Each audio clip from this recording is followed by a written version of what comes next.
As always, to perceive the man's fury, one must do so 7,000 paces away. The Kremnos he guards is once again shrouded by mist. Rust, blood, and fire are the ceremonial ode to the demigod. There is no one to witness or to give cheers of glory. The final Kremnos festival goes on without end.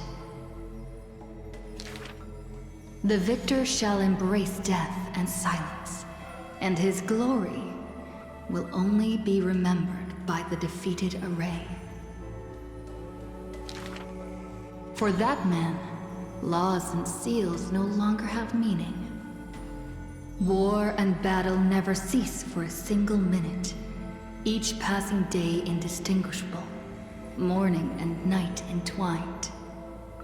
The corpses pile up, filling ravines, forming mountains strong. He carved time with peak's edge and counted the fleeting years by fires of war. Sometimes the lion would climb to the hilltop to look down on the world and search for friends in longing. The distant heavens and earth stretched vast and boundless, but their endlessness felt ever more remote. Like Nikador, he cannot escape madness's clutches. Guarding the city alone and embroiled in war, the murmurs of the black tide constantly sound in his ears. Yet a flame soars up his chest every moment, casting a light upon the indomitable path behind him. Memories seal the echoes of the past as the man strides into battle, fists clenched fast. He is the wound this world must bear, the new king before whom old gods despair. As stated in Idonia's poems, humans are born with eyes closed to accustom to this world's light, and their sight fades in old age to reacquaint with night's anthems. But the man did not bow to the decay of time, rejecting the lure of death's call. With each return from the brink of death, his eyes burn with fury, fixed upon his foes, until everything suddenly faded away, like a surging black tide, swallowing all into nothingness. The world dissipates in the roiling black tide's requiem. Even the lion will one day die, a departure with no way back. With a sudden fall, his pierced chest hits the ground, and slowly flowing into the underworld is his golden blood departing his system.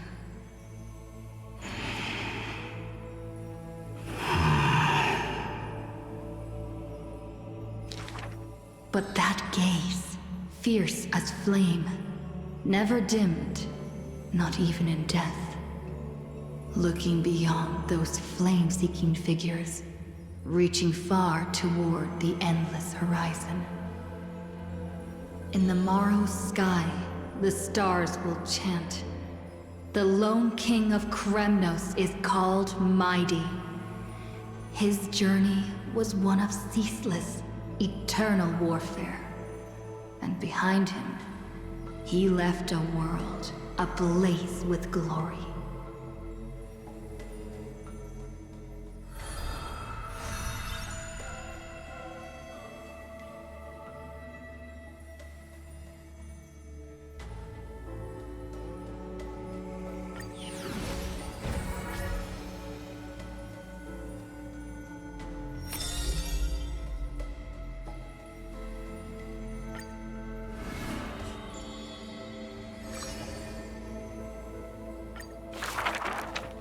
A good student, who often did stupid things. Was the assessment from the Litovchist sage. An excellent healer, who fails at all scholarly means. Was the assessment from the noticed sage. A shining child who also burns away her own life's rays. Was the assessment from the erythrokeramist sage. A fool who was always wreathed in smiles, while drowning in a weighty and pitiful dream. Was the assessment from the Newsporist sage. The girl had visited all the schools during her time studying at the Grove. She refused to become a scholar, despite her exemplary grades. Instead of increasing this world's knowledge, I prefer to reduce its pain. While the sages faced her words in silence, the Newsporist sage alone decided to hire her as assistant post-haste. An apprentice who spends wisdom is more precious than scholars who hide knowledge away. The faded twilight courtyard, long eroded by time, now shelters a girl, the sole heir of her lineage. Loneliness accompanied her days, till the sage of the Caprists visited her and brought her a chromatic pony with a grin. It may be the Eye of Twilight's creation in times gone by, for it shines with the sky's rainbow hues within. Could it be the warlike winged beast of her father's tales? But the sleepy, dreary-eyed pony before her was soft as freshest plucked cotton. The girl still took this gift, for from the little creature, she smelled the scent of clouds distant. If it weren't for her, I would have suffered more accusations. The Newsporism sage says in admission, the scholar is coming to deliver arguments and reproach, often stopped before the door, not coming to fruition. For the girl before the door soothed their blazing anger, like the soft clouds, gentleness in cumulation. Do you know what sacrileges he has committed? The girl muddles her answers, yet her heart knows in full admission. Like you and me, he too wishes to heal all of this world's afflictions. The girl treated ailments for many years in the Grove, composing her medical treatises into tomes. When scholars seek medical help, she realizes with a startle that kindness too can grow into its own bloom. By that time, the twilight already lost their eyes, and the world drowns in evernight, while the girl and the healer again traverse the world in gloom. Seeing the golden thread and ivy in the night, though it has been long since she recalled her past, she once again thinks of her childhood dream. Should the sun be dimmed by destiny's decree, then the dawn that heals the world I shall replace.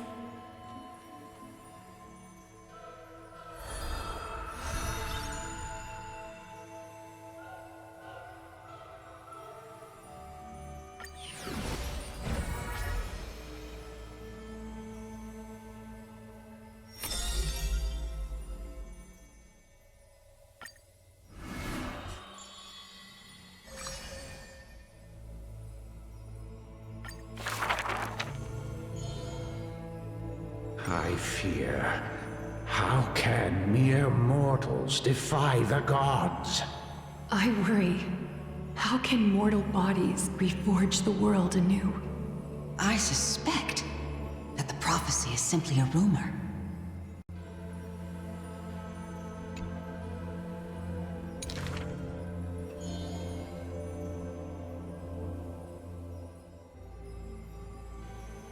Hearken to the sounds that the doors whisper.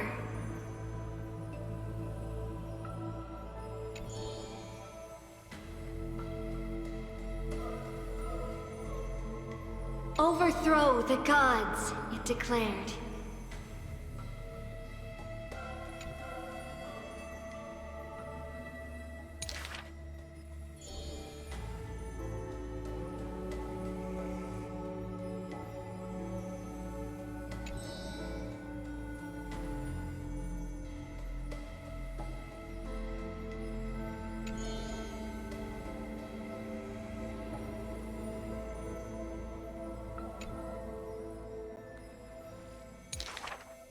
Teacher, do not hesitate. The world still walks on the path you indicate. Restore the core flames, it declared.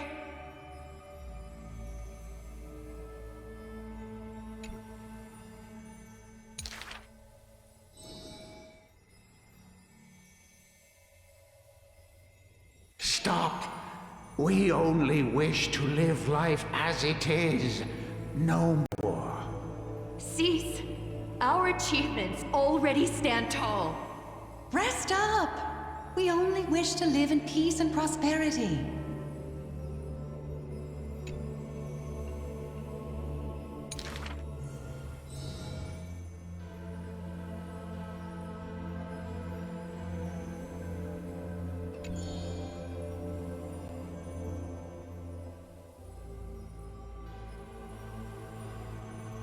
Hearken to the sounds that the doors whisper.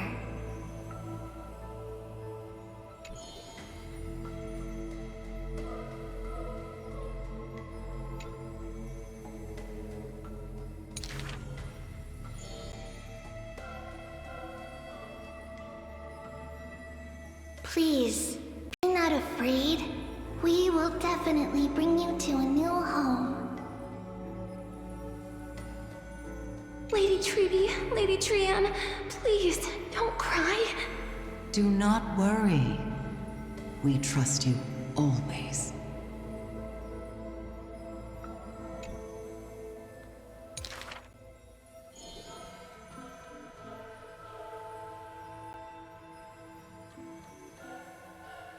Bear the divine authority, it declared.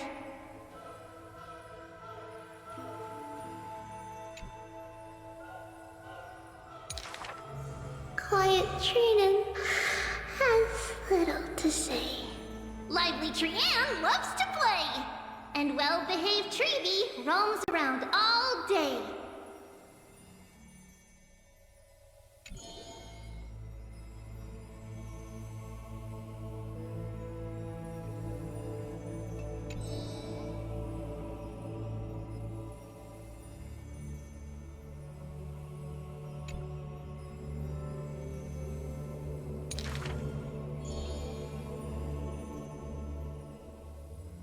Forge miracles, it declared.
Ma'am.